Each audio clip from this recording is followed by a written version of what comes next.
In today's tech video, I'm going to show you how to fix YouTube if it isn't working on your Sharp Smart TV.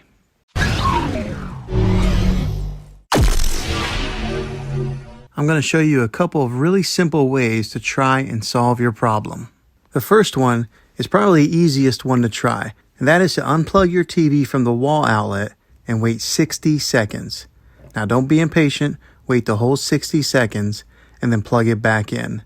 This is very different from turning the TV on and off with your remote control.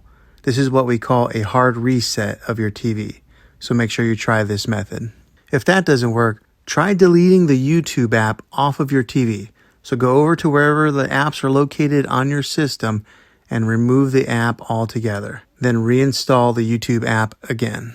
After you reinstall it, you might have to log back in with all your credentials, but hopefully this will work. Now, if this doesn't work, then something I would say to try is to go out and buy an affordable Roku stick or an Amazon Fire Stick, and you'll be able to access YouTube through one of those devices. And I'll put links in the description down below of where you can get one. Well, hopefully this video was helpful to you. If it was, go ahead and throw a thumbs up and hit that subscribe button.